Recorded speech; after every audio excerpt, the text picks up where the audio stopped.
Historians said they were just gal pals. Explodes out of that corner. She'd had enough. She used the momentum to fire back, but I tell you what, I bet you these women don't have 2 bags of Haribo for dinner like me. And do you know what I had for lunch? Squirty cream and a banana. Someone help me. listen to that audience right now. There's like burlesque things and drag. That sounds sick as fuck. So smart. She doesn't have the power. When I was growing up, wrestling was super chud coded. So that's why this surprises me so much. Like, this shit got fucking woke. This shit got motherfucking woke. What cream? Whipped cream. Hi, Peanut. Whipped cream. I did that. Roblem, go eat for me, please. I know you say you have ADHD, decision, executive dysfunction, shizzle. Anyway, all right, we're done. Go eat. I can't believe I spent the first 40. It's still chud coded. I mean, that was not chud coded. That was sick as fuck. And okay. barely fucking blasted off. Okay, I want to go to the lesbian no woke personal news wrestling. beyond that, honestly. I woke up, I played a little bit of basketball, I was in the sun a little bit. I need to get back to both toning my body and tanning my body, okay? Last year around this time, I was in the best fucking shape of my life. I had a 6-pack. I was under the sun all the goddamn time. I was tan. I was doing a lot more cardio, and I was in a much better position overall. You spent 44 minutes talking about how my team is going to get spanked by a mutant alien in the WCF. Yes, but it's true. No disrespect. Please stop talking about sports ball. No gaming, but we get a basketball yapping sesh.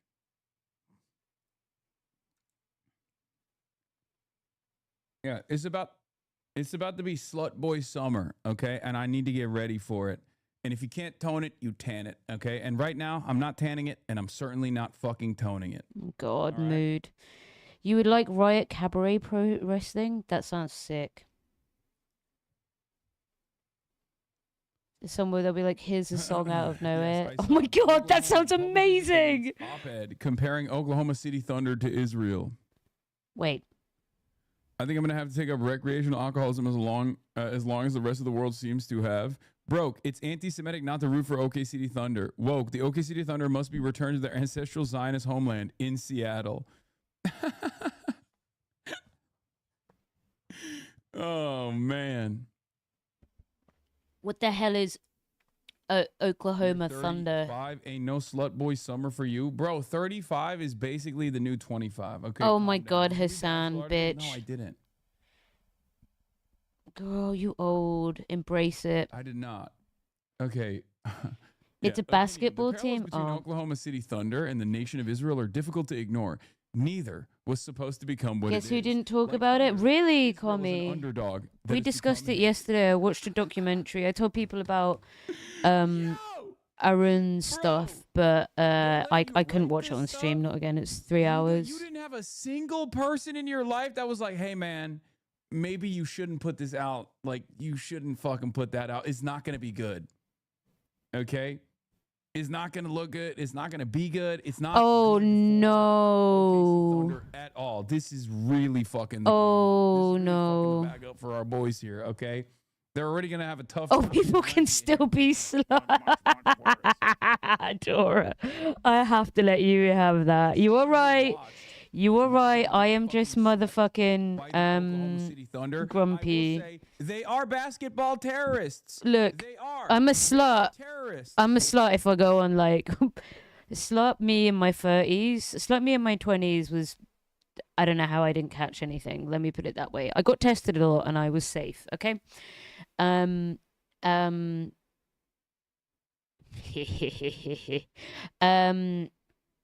Slut me in my 30s is like, do you want to come over for a cup of tea? Or when I was in Kenya, I went on like 12 dates with different women and I slept with one of them. Only one, because, well, she slept with me as well. It was, a two-way thing. It's like, let's have a nice meal. Let's have a nice chat and a meal. It can be that. I'm okay. I'm okay. I'm frustrated because I am better with my disease, but I'm not in remission and I'm just a bit frustrated. I don't quite know what to do, so I'm starting emailing some Chinese clinics. Fuck you. How are you? That's terrorism. Okay. They tend to have VD problems. Anyway. Oh yeah, Israel, yeah. OKC No, gets they to do whatever seriously they want on do. defense, but as soon as you touch shy, it's free throws. Oh, people be fucking. Yes. What the fuck else you gonna This is do? true. The Israel analog does work here. It really does. You dirty old does. feckers. It really does. I was married through my 20s, so I'm allowed to be a slut, but I'm also more picky than I would be. You can, Yeah. I mean, you can be a slut whenever you want. I was only teasing, and you are right to call me out for my bullshit. Yeah. OKC, tiny nation. Studies of slutness, Biscuit. I'm sure there Small are. team, size of New Jersey, size of Oklahoma City. No It's politique. not a big team. Oh, it's not a big franchise team. Very tiny. Very tiny basketball team. Oh.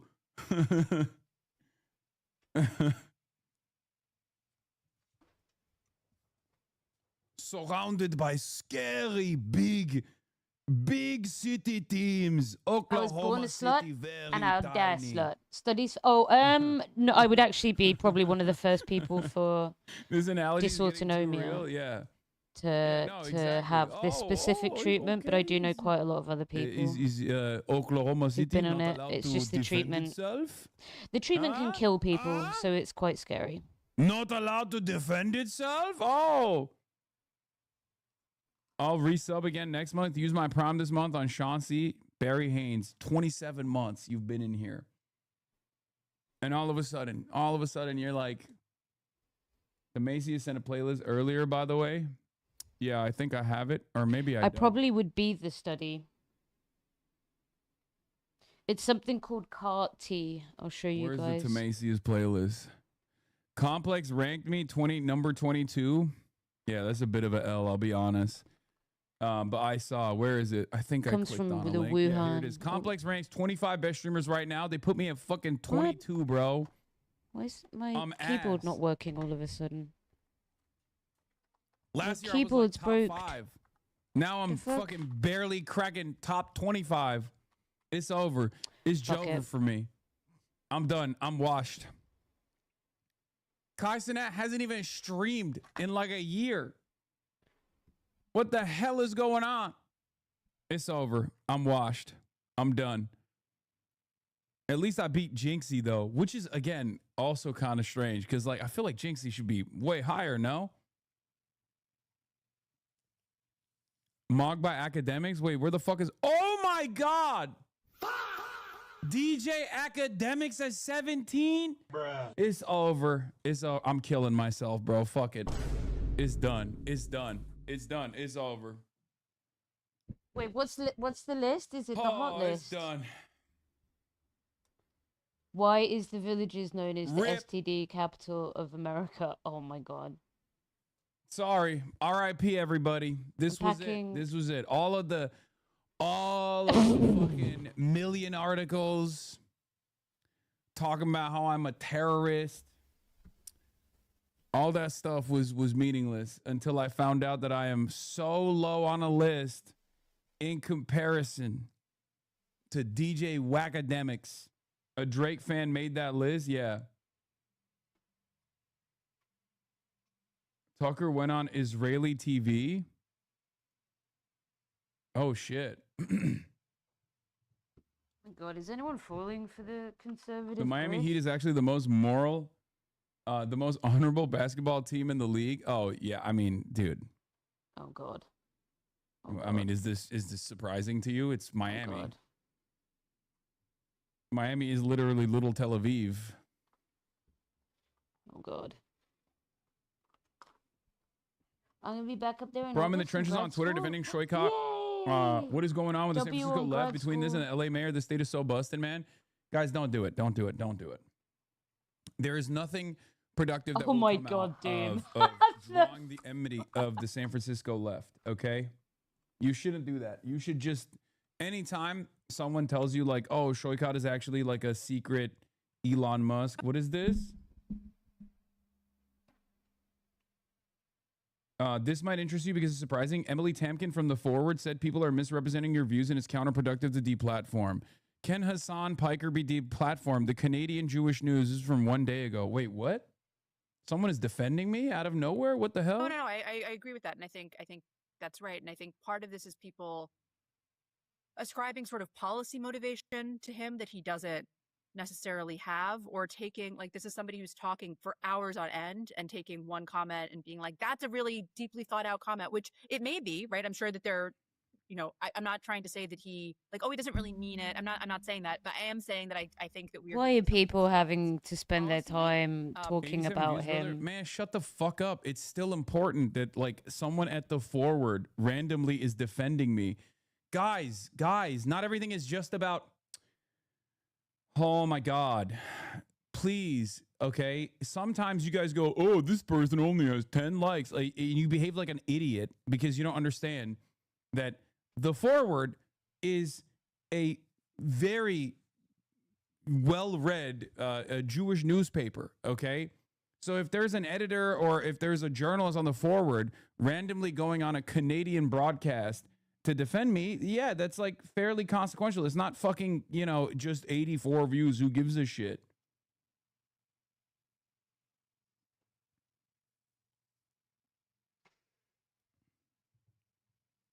Not defending is trying to convince them to rethink their strategy is advice to them. His chat shows everything he mentions. They say that because to you say him, that, even lol. if it has no there are likes. instances where it's like utterly irrelevant. If a fucking random YouTuber with like 12 subscribers has made a fuck Hassan video, obviously that's not consequential. But if like a think tank, yeah, oh my or, God, someone who writes for a much larger newspaper, we stand no justice here, though. or someone from like Third Way is like writing an article, like, yeah, it doesn't matter. Even if people aren't fucking watching that shit, it still has a lot more motion, a lot more emphasis in the in crowd. Okay. And yes, we will talk about, views and influence are two separate things. Exactly. If you are an influencer and you have no views, then obviously you're, unfortunately a little irrelevant. But if you have influence and you have no views, that's still relevant to discuss. that they don't have, because we're talking about a streamer, not a staff writer. Well, it's tricky. I mean, but who's engaging with politicians, right? Right. I mean, I would say, like, I think it does matter a lot. And that's why this is kind of hard to discuss, because I think you have this valence that's really dominant now on the right, where it's like, I'm joking, but I'm not joking. I'm trolling, but I'm not trolling. And it seems that he does the same thing, but on the left. So she did say you have been misrepresented at 8:30, but of course she's not a fan of yours. Okay. It's not just that he's the Joe Rogan of the that's left. why it was shocking. Because The Forward is not exactly a fan of mine. As a institution, I wouldn't expect The Forward to be like, The Forward will sometimes have writers that The Forward would sometimes have writers that could be like agnostic to my position. But as far as like the Jewish papers goes, you got JTA, you got The Forward. Jewish Insider is obviously like the maximum pro APAC, like right wing think tank backed newspaper that you barely can call a newspaper. Of course, many of these institutions are pro-Israel. Jewish Currents is the only one I would say that isn't like a pro-Israel at all. It's an anti-Zionist for the most part. It's a socialist publication. By the way, I had a conversation with Jewish Currents as well. I don't know if it's going to come out soon or not, but regardless. Anyway, let's continue. Let's watch. Young men who are very online are aware of who he is. I think with Joe Rogan, it's not just that demographic, but regardless, there's something where that is politics now. You know what I mean? And like the staff writer can write some kind of staid thing or be replaced by an AI that writes the staid thing. And then you have somebody like this who's sort of like saying the absolute edgiest thing. Mm-hmm. And then that is the mainstream now. Right. And I guess the point that I was trying to get across in that article is that I think this is so the question is then, what do you do with that, right? Mhm. Do you try to say, okay, this person is off limits and we can't engage with him because of the edgiest version of what he said?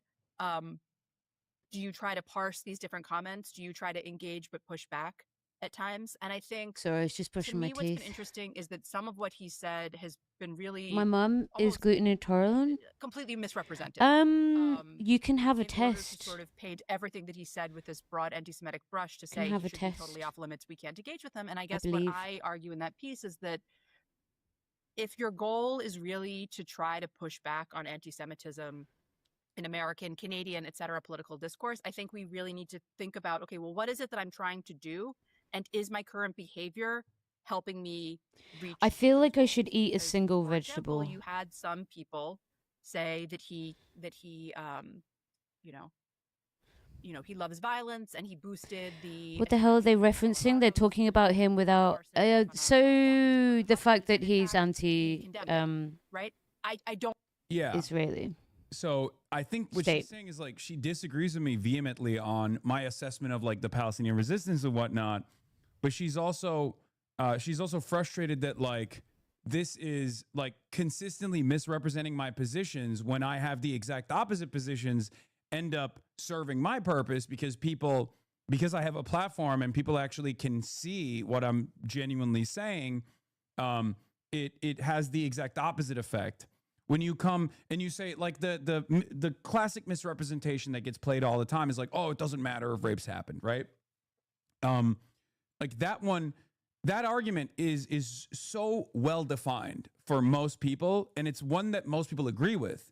Like sexual violence, the occurrence of sexual violence on October 7 does not justify genocide.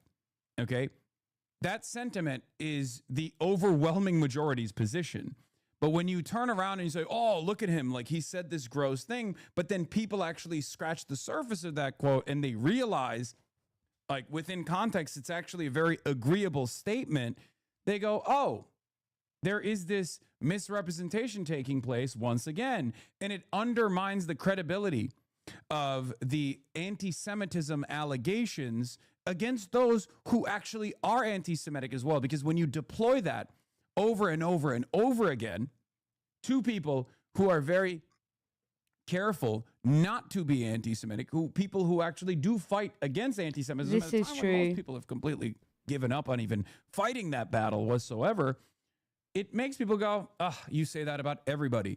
And that is where people like Nick Fuentes actually do thrive. Oh, I It's an posted a environment where people short. like Nick Hold Fuentes on, thrive from because regardless of from the what we fact were that watching he with that is fucking truly crazy a Fiverr Holocaust thing denier the other and day. even Hold a on. Holocaust enjoyer. One sec. I'm gonna try and make my because people have heard YouTube the a bit broader more, marketplace has more heard popping. false allegations of Bjork? anti-Semitism. Oh so yeah, she's frequently a boy. Like being you used, can't get Bjork's music in against Israel. any W and every Bjork. critic of Israel. He can hide in that crowd. He can be like, I'm just critical W. of Israel, and Bjork. that's why they're calling me an anti-Semite. Declare It's independence. poisonous to discourse in general. Don't let them do that to you.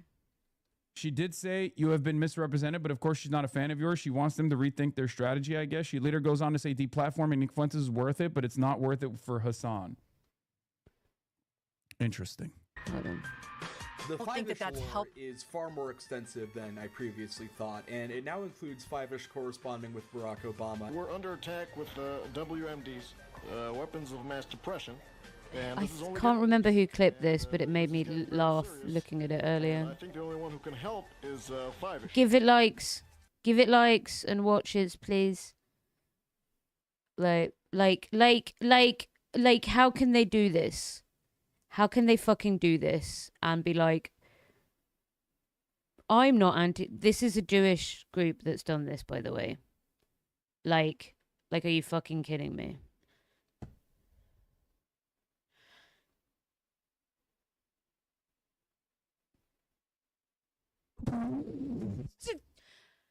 Exactly. Wait. I'm the best analyst. I'm the best analyst. There's some super smart words I'm using there. This is why they're the most anti-Semitic. This is the.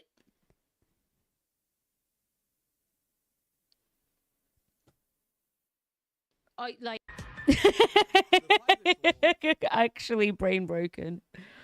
Actual broke my on brain. the first half, and then. But what if I don't want do it for me, Yvonne? Hour and a half conversation I had at the tail end, burying the lead. So, Thank you. Yeah, Adora. Oh my God, Adora. I don't even know what to tell you. But yesterday, you would have missed it because it's in the morning. But I don't know how we explain Fiverr to you. But a Jewish group produced the single most anti-Semitic thing I've ever seen in my entire fucking life.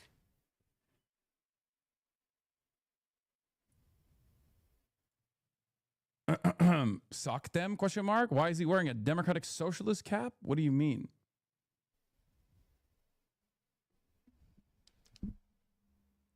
I'm wearing a Philadelphia Democratic Socialist of America hat today because Philly DSA is out there door knocking, getting people out to vote. The midterms, baby. The midterms are upon us. Anyway, The whole Gia Tolentino lemon issue, Yeah, sure. because it's very entertaining. And also, I might ask you, just because I saw that you've written about this, briefly about Lena Dunham and her reputation, her sort of revival, her comeback. I read the book. Did you read? Did you read Famous? Oh, okay. So I won't. all right. I don't know. Loser. Oh, that's not nice. I think you're a winner, Chatter. Feels like Islam bathrooms are like a box of chocolate. You never know how strong the bum gun's gonna be. Some might say you're teetering on the verge of socialism, my guy. It continues in a bit. For someone who shares many of the criticisms, and you're more of like Adam, kind of want to silence such people. But let's say your one is criticisms of Israel up for discussion. Obviously, not all, but many of them. And I don't mean you personally, but just if one is, you would not want to silence such people. But let's say you're somebody who doesn't, and you're more in the kind of anti-Zionism. Is anti-Semitism school, or the sort of like Adam Lewis Klein, the thing to fight? Is anti? Oh my God, really? You're come on, Adam Lewis Klein. You're bringing up Adam fucking Lewis Klein. He is Adam Lewis Clown. Okay, ridiculous. That's the one. That's the reply bot on Twitter. That's always like, anti-Zionism is the real form of anti-Semitism. It's just like guys like that unironically contribute to that mass hysteria, that mass delusion. Okay, it's unbelievably unproductive to listen to people like that. Okay, you're just in a fucking hug box, surrounded by normies that you will never be able to understand, because he's telling you all manner of anti-Zionist thought, all manner of criticism directed at the beautiful nation state of Israel is coming from a deeply anti-Semitic place. That's not helpful for you. Continues at 12, just check. Zionism school, or one of those schools, right? If you're someone like that, would they or should they change their principles? This is white culture.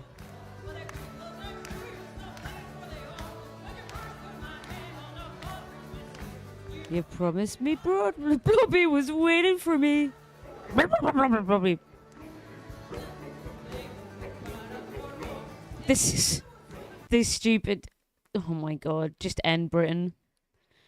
Like, Curse. how do they I think I'm going engage? to You know what I mean? W. I totally know what you mean. Good I luck, think it's a mate. hard question, because I think that his popularity around specifically this issue is a symptom, not the cause. Like, this is my personal feeling, right? Yeah. I don't think that it's the case that people are listening to Hassan Piker and therefore they're becoming more critical of Israel, or they're becoming anti-Zionist. I think that if you look at, as you I said, do think that that's happening, for the record.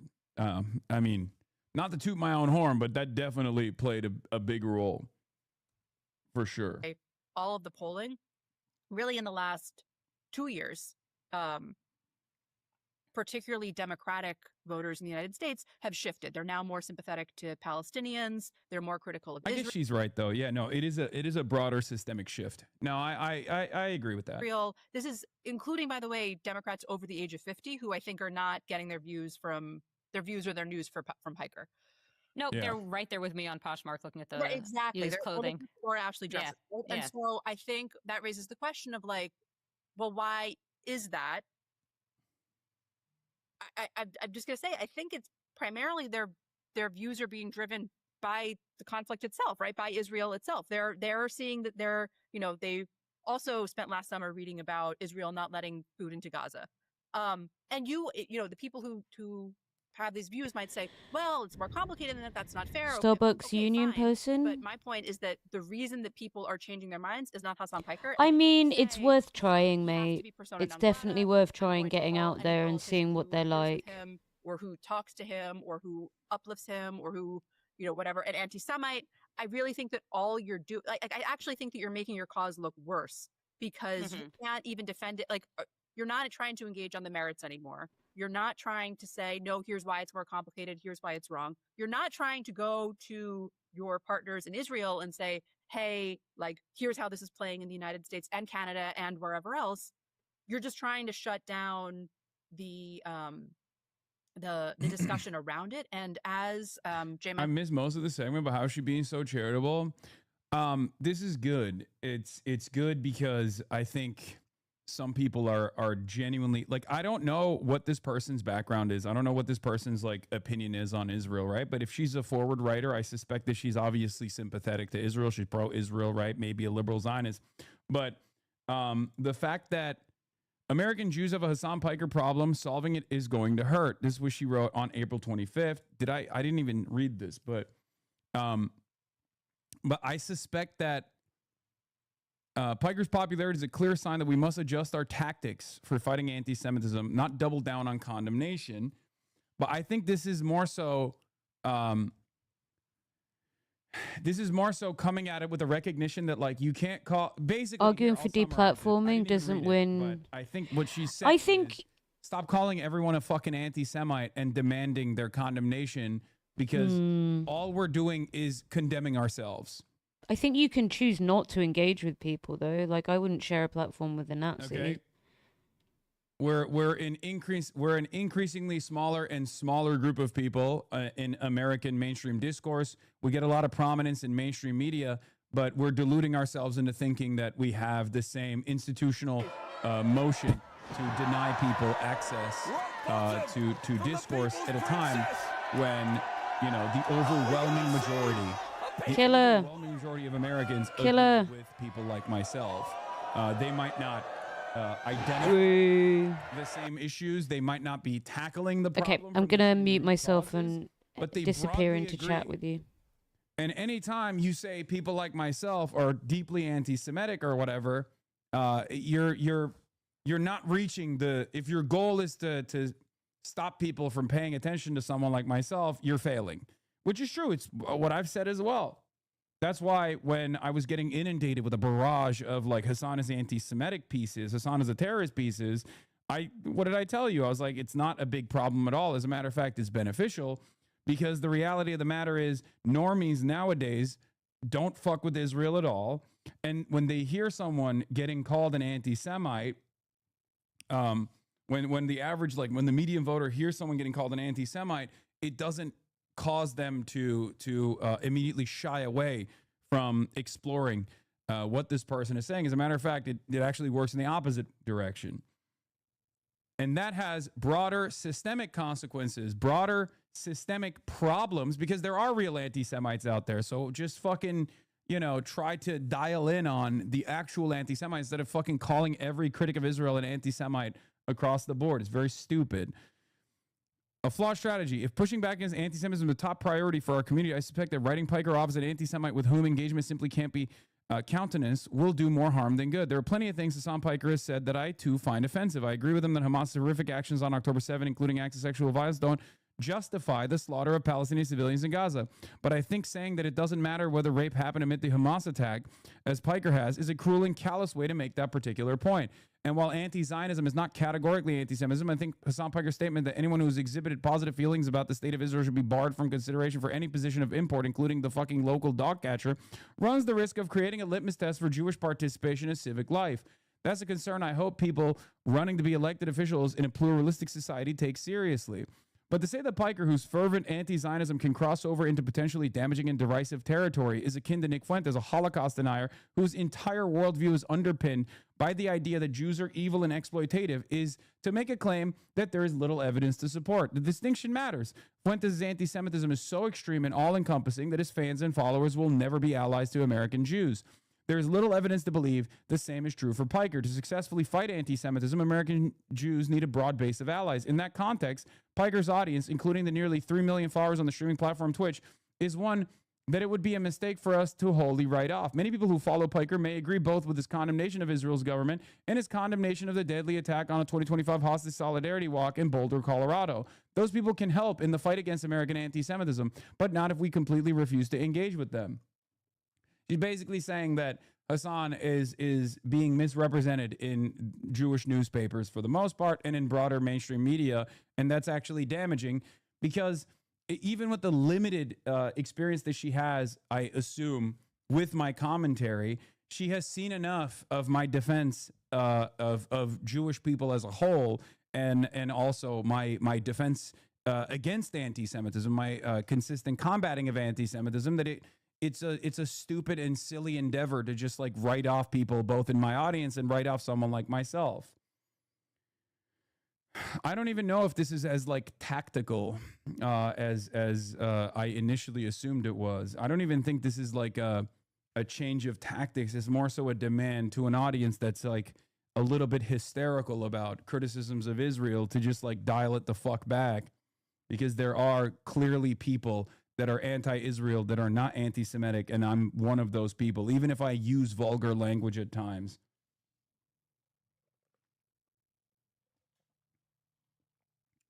If American Jews' goal is to discourage anti-Semitism and encourage people to speak thoughtfully and empathetically about Jews, then treating Piker as someone too extreme to engage with risks sending a message that Jews don't want allies on the left. This echoes a problem that arose during last year's New York City mayoral race. Some Jewish groups discounted now Mayor Zohran Mamdani's substantial efforts at Jewish outreach, instead focusing wholly on criticism of Israel. In practice, that choice risks suggesting that there was no reason for Mamdani to bother trying to support New York Jews because given his stance on Israel, no positive actions he could take would ever be enough. Yeah. Yeah, no, I mean, they still do it. I mean, Zohran Mamdani had an exclusively Jewish event last night for Jewish Heritage Month, and virtually all of the pro-Israel groups that were invited to this event openly released statements denying that they would ever attend, and that Zohran was a fucking arch anti-Semite because he denied the existence of Israel as a demographic majority Jewish state. Okay? It's totally fucking ridiculous. So the silver lining here is that even amongst like liberal Zionists, for example, there is now amongst liberal Zionists, there is now a change in attitude where they're not so aggressively. They're not so like there are people who are now urging a change in tactics. So that means that like there are even some people amongst like the pro-Israel crowd that recognizes that this is like totally unsustainable, the way that they've approached the issue, and it comes across as like outright hysterical, and it pushes people away. There has been a push today to say he's anti-Semitic and how he held the event. Yeah, I know. It's fucking ridiculous, dude. It's nasty. It's disgusting. It's ridiculous. It's delusional. It's unproductive, and it leans into the fucking hysteria. And once again, it causes especially American Jews over the age of like 50 to live in a totally different environment. Okay? You're literally just creating fear and hysteria at that point. And it's this like never ending cycle. And you're outcasting yourself from regular polite society. It's fucking insane. I don't understand it. I don't understand what you get out of doing this, because it's gone. It's over. You know what I mean? Israel has done such horrible things in fucking broad daylight, in a way that even Americans, that are some of the most propagandized people, can see and understand. And once those approval ratings swapped, where now more people in the United States of America are sympathetic to the Palestinians over Israelis, sympathetic to Palestine over Israel, it's done. You have to come to that recognition. It's never going to change. And, you know, as American Jews, you got to fucking figure out why that swap happened. And you can't just automatically say, oh, it must be because everyone is anti-Semitic. Because the idea that like all of this enmity towards Israel is coming from anti-Semitism and not because your emotional support apartheid state doing a genocide is seen as a gross entity is only going to foment more anti-Semitism, because it's like forcibly tying all American Jews back to the state of Israel. Anyway.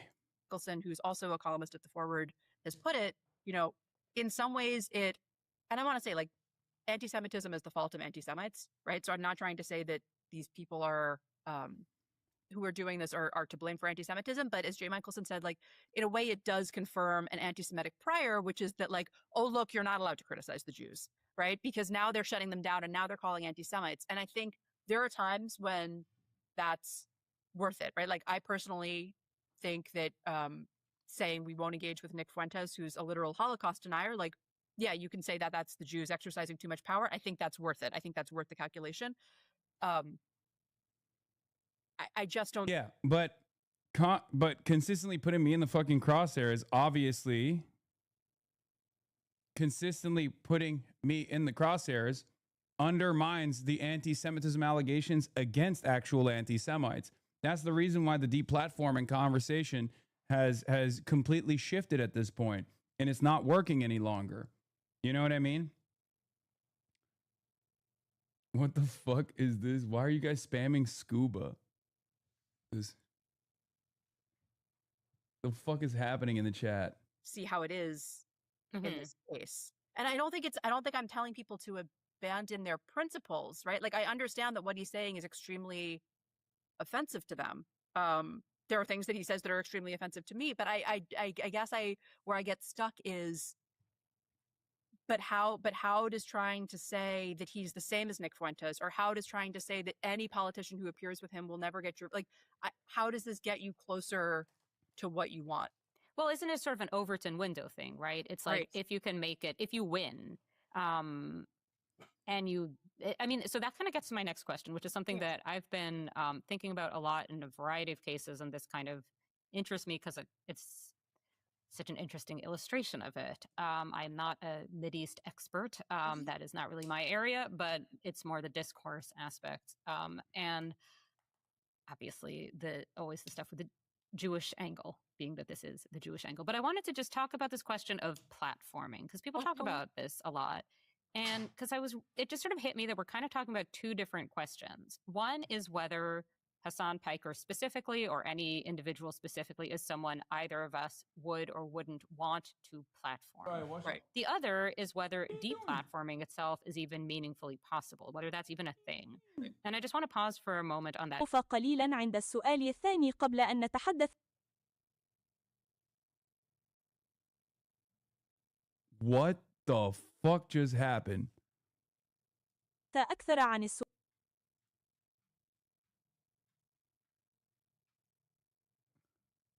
الأول. حسناً، لم يكن هذا الظهور الأول. What? Did it just like automatically dub? Wait, what the fuck? Why is the audio track Arabic, bro? I'm trying to swap it back to English.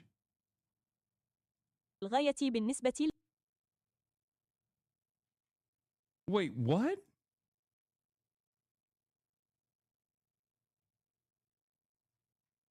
Wait, actually, what the fuck is happening? No. I sure.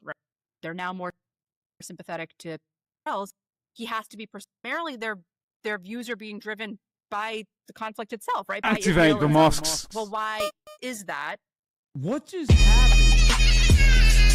Actually, what just fucking happened? They disabled it to stop me from watching?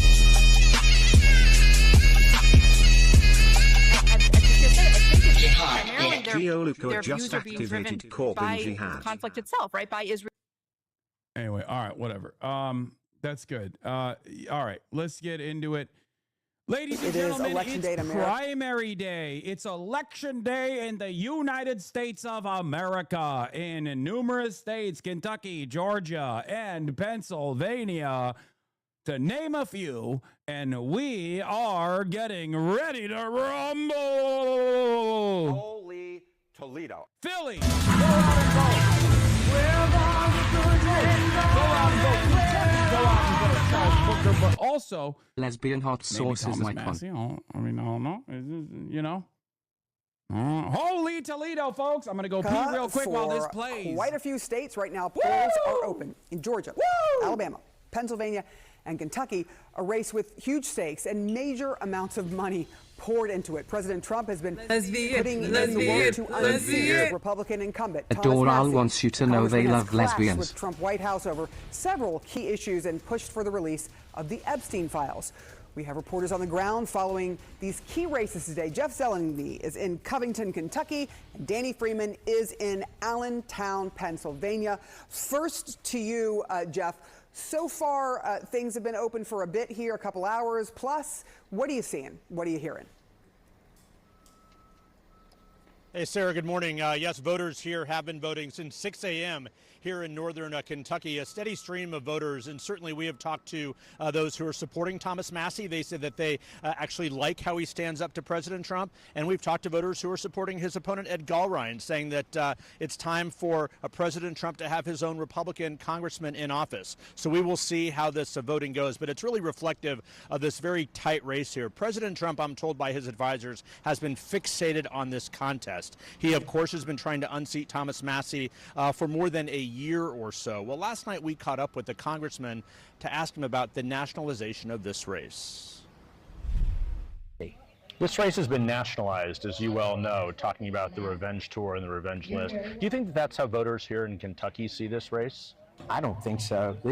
They don't know what happened to Bill Cassidy or to those senators in Indiana. And both of those situations are unique from mine. Bill Cassidy voted to impeach the president. That's something I've never done and I would never do. And his constituents were mad about that, right? God, I fucking love Thomas Massie so much. He is such a freak, dude. What a rare bird he is. He's like, I'm so much more MAGA than Bill Cassidy. I would never vote to impeach Donald Trump. It's awesome. It's awesome. He's so awesome. Libertarian final boss? Absolutely. Yes. Thomas Maserati, baby. Gaia! What are you doing? What are you doing? Hello! Hello! Okay, don't go in there. Don't go in there. You know not to go in there. Oh my God. You American fuckers love nationalizing your elections, but not your healthcare services. I mean, we don't even have any fucking healthcare services. Let's be real. We're talking about Kentucky. All right, bro, chill out. Jesus Christ. What the fuck? Stop having a fucking medical incident in the chat. Jesus Christ. He's like, wow, how do you unlock collective consciousness, chat? Blah, blah, blah. Shut the fuck up.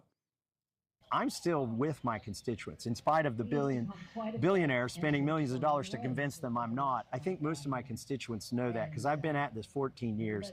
I haven't changed at all. So that, of course, is an interesting point there. Congressman Massie has long been opposed to spending bills. He's long been a bit of a contrarian. The Republican Party has changed dramatically during this time, of course, during the Donald Trump presidency. But this is one of the most, if not the most expensive House primaries ever. More than $30 million spent. I'm on the race here and talking to voters. There's a sense of exhaustion as well. But, Sarah, this is now officially the most expensive primary race in the history of the United States of America. Number 2 and number 3 were Jamal Bowman and Cori Bush. Now, what's the connective tissue there? Why?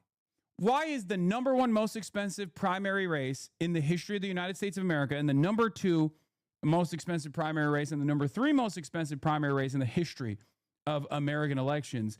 What could it be?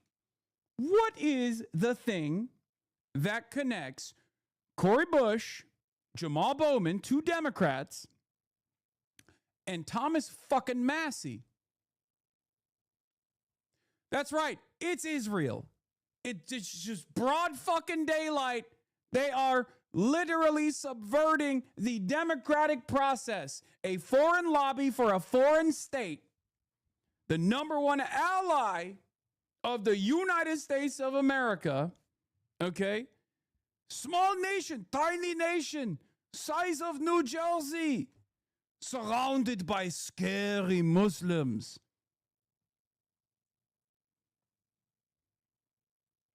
That's what it is. No politics here. Do not say Israel is buying seats. How dare you? How dare you say Israel buying seats? An important point to keep in mind. This is a closed primary. That means only Republicans can vote in this primary. We've talked to several Democratic voters here who said they would have liked to have supported Congressman Massey, but he was not on their ballot. So that is something to keep in mind as we go through the day here. Only registered Republicans can vote in this congressional primary, but a very close one that the White House is keeping a very close eye on, Sarah. Yes, I think you're reporting spot on, especially when people are exhausted. I talked to one Kentucky voter who was like, I just want this to be over at this point, but it will happen today. Thank you so much, Jeff. Let's go now to Danny. Governor Josh Shapiro looking to leave his mark, of course, on Pennsylvania. What is this? Genuinely, you should check your login location history on your Google account. What, you think my Google account got boomed? And that's why I'm getting, that's why I just like auto swap to Arabic translation. Is that what you think is going on? You think I got hacked? Maybe. Politics with the win today, but he's also trying to, as Donald Trump is, kind of put his finger on the scale, although Trump is doing it for revenge. What are you learning here? Yeah, that's right, Sarah. There are two real big storylines happening in Pennsylvania today. One is some of these swing districts that really the control of the House of Representatives come November could flow through here. And then the other is Pennsylvania Governor Josh Shapiro's influence on all of that. Let me start with why we're in Allentown in this specific district. It's a district you all will become very familiar with, the 7th Congressional District here in Pennsylvania. It is a swingy district. A Republican, Ryan McKenzie, he won it alongside President Donald Trump. We're all in on Bob Brooks, real union guy. Bob Brooks is a very interesting candidate because he's been able to combine the forces of Josh Shapiro and also Bernard Sanders. Bro, you just emailed me, dog. Scuba. Okay. During his victory just a few years ago. My man looks like he's right out of Pawn Stars. He's awesome. Meanwhile, Haaretz literally confirms that the Kentucky primary is for Israel. The most consequential Republican primary for Israel is happening in Kentucky. At some point, we got to be like, this is a little fucked up, no? What will it take? What will it take, folks? When will Americans wake the fuck up to what's going on? I mean, this is totally ridiculous. It is totally ridiculous. It's happening in broad daylight. It's almost as perverse. It's almost as perverse and as ridiculous as Donald Trump taking $1.7 billion of taxpayer revenue from the IRS to spend however he sees fit. Okay? We're there. It's happening in broad fucking daylight. It's highway robbery, and people are just sleepwalking. Donald Trump doing, 58 trades a day since the beginning of 2026. How did that happen?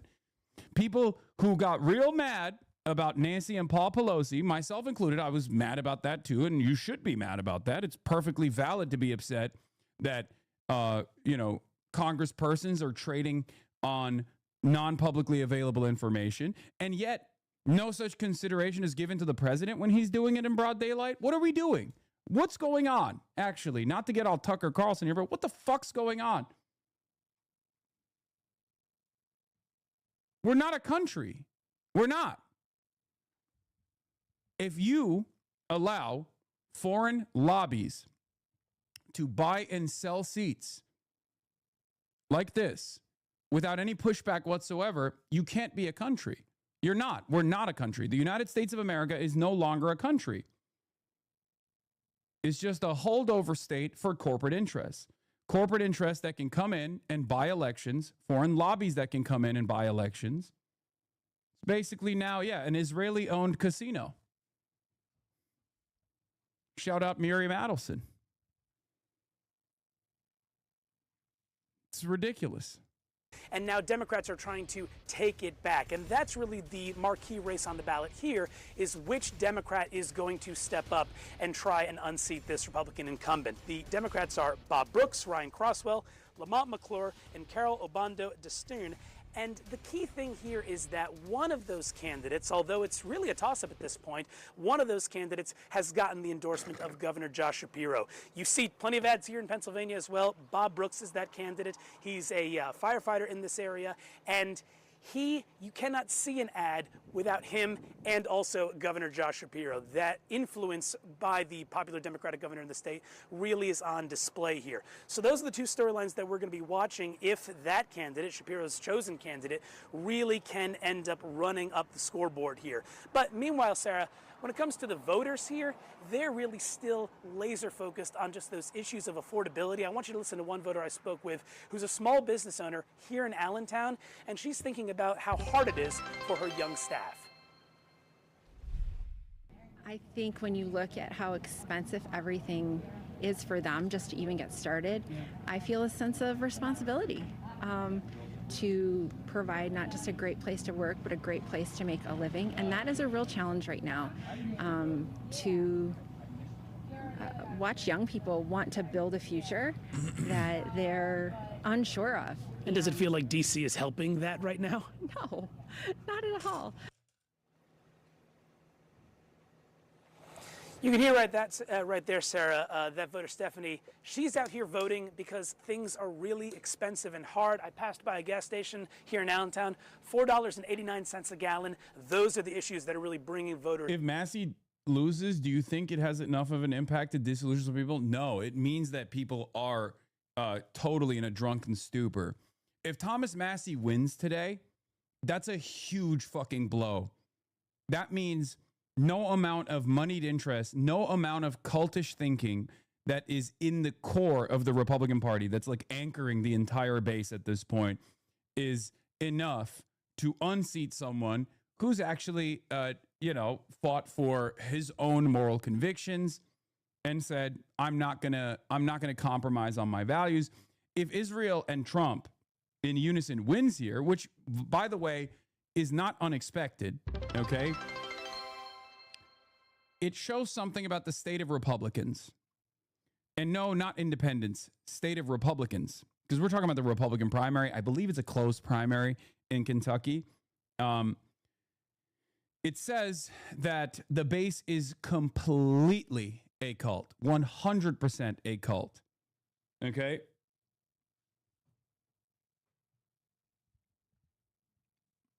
It's just totally a cult. It's not necessarily a bad thing from our perspective. In some ways, it's terrifying how cultish it is.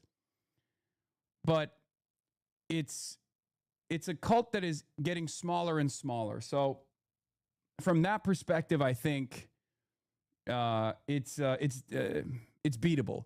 One example I will use is the Ken Paxton endorsement, right?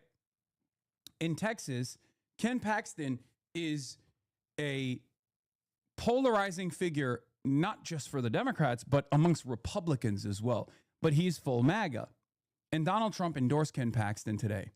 Ken Paxton actually performs worse against James Tallarico than Cornyn, right? And now that Donald Trump is boosting Ken Paxton, this actually improves James Tallarico's chances. So you will see potential flips in areas that we never thought were possible to flip because of the way that Trump is moving. Trump is very clearly mustering up all the fucking forces. Okay? He's saying, this is my party. It doesn't matter. I care about ideological loyalty. I care about loyalty to me more than anything else. I don't care about the performance of the party at all. I only care about making sure that my guys are winning. You know how the Democrats have done a similar thing for, maintaining the corporate control over the party, something that caused them to lose over and over again, something that might even cause them to lose in the upcoming midterms in areas where they could potentially win, right? That's what Trump is doing, but for himself. This is how you lose. This is how you lose. This is how you lose elections that you could possibly win. When there is unilateral control over the future of the party in the hands of one fucking egomaniacal madman, or a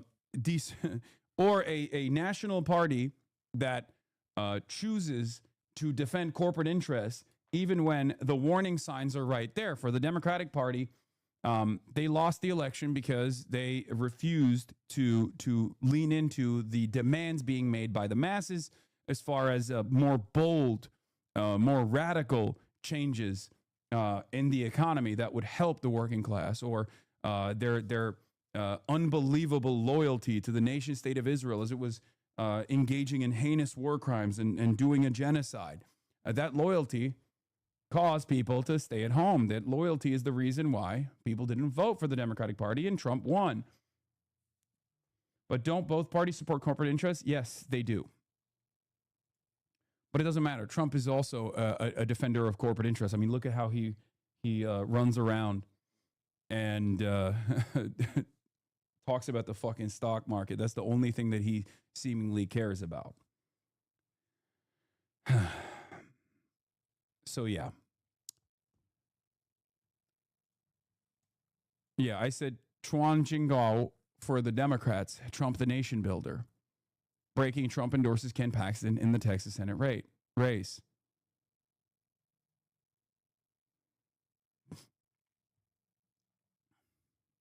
Trump the nation builder. Out here, but again, keep your eye on the 7th congressional district in Pennsylvania. It could be incredibly important when it comes to control of the House come November. A lot is at stake for a lot of people. Thank you to you, Danny Freeman, and also to our Jeff Selny. Appreciate it. In Georgia, a crowded field of Republicans are running for the chance to unseat Democratic incumbent Senator John Ossoff. Georgia voters are also casting ballots in the race to replace Republican Governor Brian Kemp. That field includes some really high-profile names: former Republican Lieutenant Governor Jeff Duncan, who is now running on the Democratic ticket, and former Atlanta Mayor Keisha Lance Bottoms. CNN's Ryan Young is live on the ground in Ackworth, Georgia. Ryan, look, there are seats on Georgia Supreme Court that are also on the ballot today. There is a slew of things to bring out voters. What are you seeing? Oh, there's a slew of options here for people to talk about. And of course, I felt all that energy from Harry a little early this morning. But so far, you can see Georgia voters are really paying attention to this vote. More than 1 million of them have already cast their ballots already in early voting. That closed on Friday. Today, it's been steady at polling locations throughout the state. Just talking to some of the folks who've walked past me, some of them have said, look, they are here because they want to make sure that they see some of the policies they want to see in terms of economics move forward. But this has been a nasty race when you talk about the governor's race. In fact, look at some of the ads that have been hitting the airways over the last 60 days or so. Creepy Rick Jackson and Big Baby Burt Jones are too busy slinging mud at each other to care about you. In politics, some makeovers are only skin deep. Meet Rick Jackson. Before the primary, he made a few changes. A new look, a new story. We're incredibly grateful for his leadership and his friendship and his knowledge. Thank you again, Rick, for all that you do for Georgia. When you see Bert's new attack ads, remember, he doesn't believe them either. Yes, Sarah, people across the country may not know this. We have a very popular governor here in the state, and he's actually stepping to the side. Now it's Burt Jones versus Rick Jackson. Those two have been locked in the battle that's really locked up the... Are all American political ads like these? Yes, there has been a significant devolution, significant regression as far as every facet of American existence. And certainly the utilization of AI in campaign ads was an expected move in the wrong direction. Yes, there is a degradation of public discourse, no consensus reality. We're unbelievably fucked. Airways when it comes to commercials. People are sort of out there casting the vote to see who the next governor could be on that Republican side. And then, of course, you talked about the Democratic race in terms of the governor. You have Keisha Lance Bottoms, who in all the polls seems to be leading. Of course, there's a lot of conversation about what's going to happen under her because, of course, whoever doesn't get that 50% vote that they need could have a runoff, which happens next month. I will tell you, though, the people here have been energized about this vote.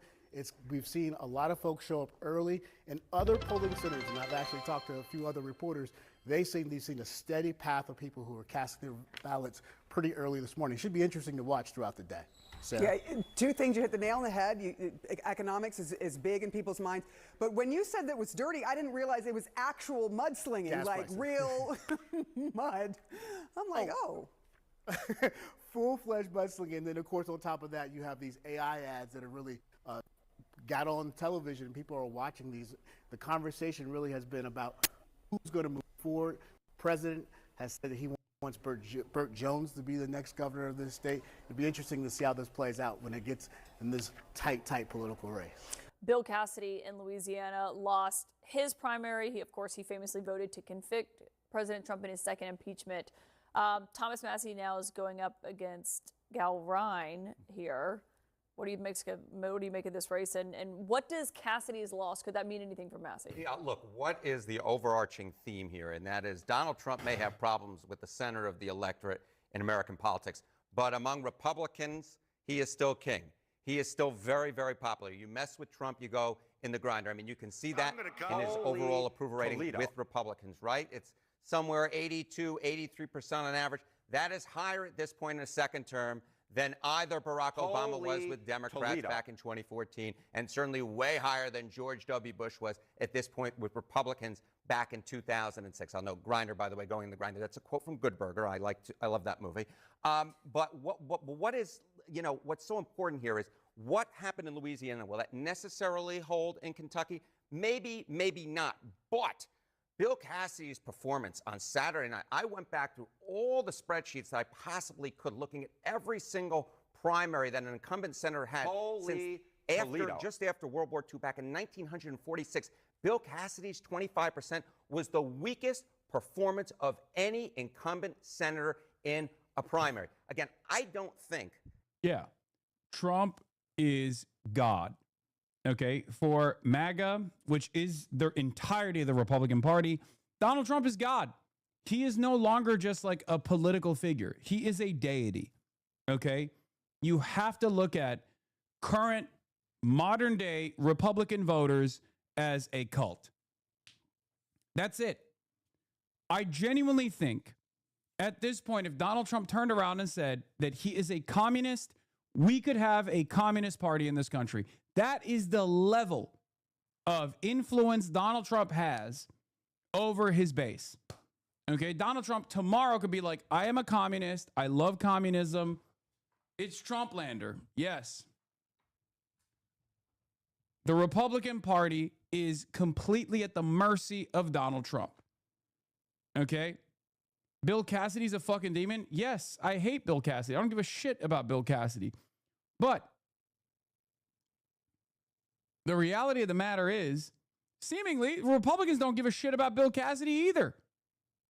Okay? They will drop any and every person that they have consistently voted for. That's why the Kentucky race is important. The Kentucky primary for Thomas Massie is unbelievably important. It's unbelievably important because Thomas Massie is not even like Bill Cassidy, right? Bill Cassidy has had his woke moments, which Republicans love punishing regardless. Thomas Massie is not woke at all. Thomas Massie is 90% of the way with Donald Trump. Thomas Massie is more MAGA than Trump is. Okay?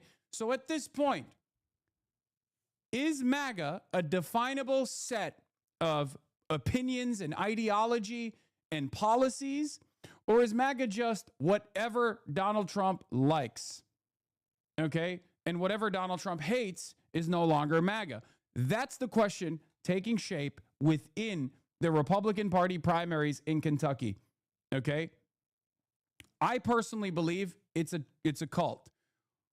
This is an important moment, because if Thomas Massie wins, that means that there is actually a fissure within the base of MAGA, where there are at least enough Republicans that are capable of looking at individual policies and saying, look, I love Trump.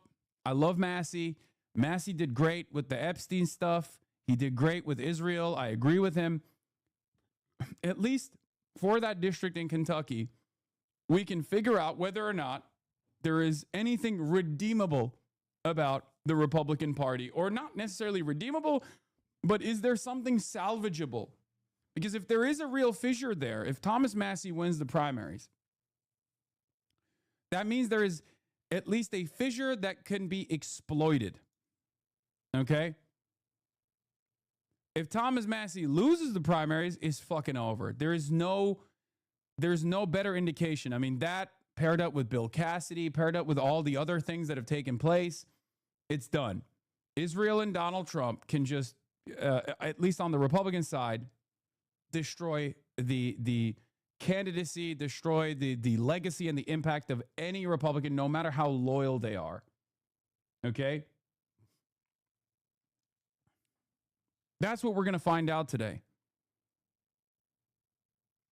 I hope Thomas Massie wins, because that means I hope Thomas Massie wins, because if Thomas Massie wins, that means that there is a deep fissure within the base where, for the first time ever, maybe regardless of their cultish attitude, regardless of their dear leader praise, there are certain things that the base of support within MAGA still sees and can make individual changes on. That means that there is, like, you know, there is a little bit of hope to lean into that deep fissure, right? Not that it matters, for the record, because even if Thomas Massie loses, MAGA is fully established as a cult. However, even if it's fully established as a cult, it's still defeatable, okay? It's up to the Democrats to actually defeat them. Why are we hoping for hogs to be less hog-like? Fuck them. No. You're misunderstanding. That means you can snap some of these hogs out of their drunken stupor. That's what I mean. Even if Thomas Massie loses tomorrow, he'll do that poorly. But that shows you, along with Trump's popularity within the Republican ranks, what type of wave. It's always better if Trump's base is not at 37%, but at like 30%. Do you understand? That's why I'm saying I'm hoping for a Massie win in the Republican primaries here, because that means there is a chance that the bottom is not firmly established at like 35%, but maybe sub 30%. That's huge. The smaller the Trump train is, the smaller the Trump cult is, the easier it is to defeat them, especially considering how unbelievably fucking weak the Democratic Party is. Okay? The Democrats are weak. They're feckless. They're refusing to fight. Or when they do want to fight, they only want to fight against people like ourselves, people on their left flank. They're not ready to fucking fight against fascism. They don't even want to admit that fascism is here in this country. Okay? It's that simple. Can I be controversial? Is there anything you think Trump has done right that warrants credit? Yes, of course. I've been very clear on this. What do you mean? Like what he did in China in the Beijing summit, I glazed the shit out of it. I think it's the appropriate, it is weirdly sober analysis, unexpected from Donald Trump. I thought he was going to continue warmongering, continue his China hawkery, but Donald Trump